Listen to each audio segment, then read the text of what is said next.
Hello and welcome to another review. This time we are looking at Battlechasers Nightwar, a game currently available on the Xbox Game Pass, so if you're a Game Pass user, make sure to give it a go. This game is another RPG, follows the adventures of Gully and her ragtag bunch of followers / friends who are on their way to an island because the mage Nolan wants to study the residual mana that is left there. Unfortunately, they are ambushed and they crash and are separated, starting your adventure. Now, it's a bit mixed the way the game the movement of the game works. So you have the standard dungeon maps, which is what you're looking at now, when you're inside a dungeon and you can go around, you bump into enemies, you find chests, your usual business of it, any RPG is your dungeon crawling, and then it has the the overview of the entire map where you just wander from point to point. You can't access dungeons through it, which is what you're looking at now. So you just go along and these red circles represent enemy, they're just battles, so it'll instantly put you straight into a battle.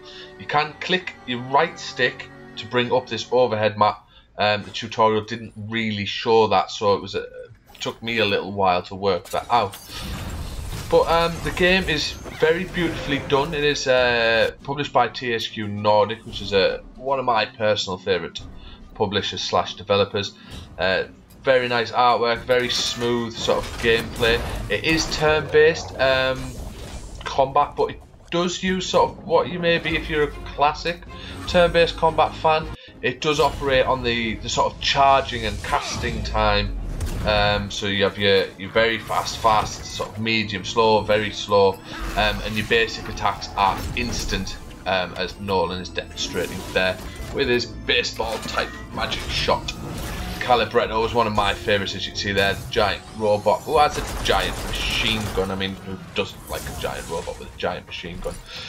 But yeah, the game is it has a main town. As the story comes out, you discover who the main protagonist is and what you've got to do to defeat them, even though it wasn't originally your purpose to be here. But the story is rich, the environment is rich. It does have a fishing system, which was something I didn't expect, but did turn out quite bountiful in its rewards, because you get these things called shadow coins, which are separate from gold, which allow you to buy way much more powerful items. Looking at some other systems of the game as well, the game does have a detailed inventory, it has a detailed level up system as well as a perk system, and the crafting system as well is quite useful. Another thing to note in the dungeons as well is out of your party you can only have 3 of them, but while in dungeons you can switch between the 3 people that you're using, so who your current avatar to move around with, and each character does have their own dungeon abilities usable via the right trigger, and I believe for the Xbox was X.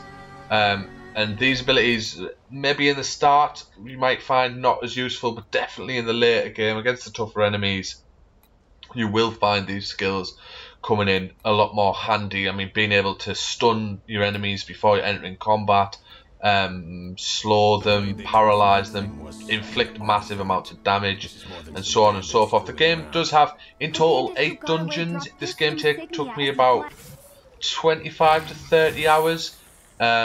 But was highly enjoyable all the way through, and I would highly recommend it to anyone who is a fan of the RPG, THQ Nordic, or turn-based combat system. This is one definitely to look at. I would personally give it a swift score of a 7 out of 10. Definitely worth a look at. Thank you very much for tuning in as always. Stay tuned for more reviews in the future. Leave a like and subscribe, and see you next time. Enjoy the rest of the video.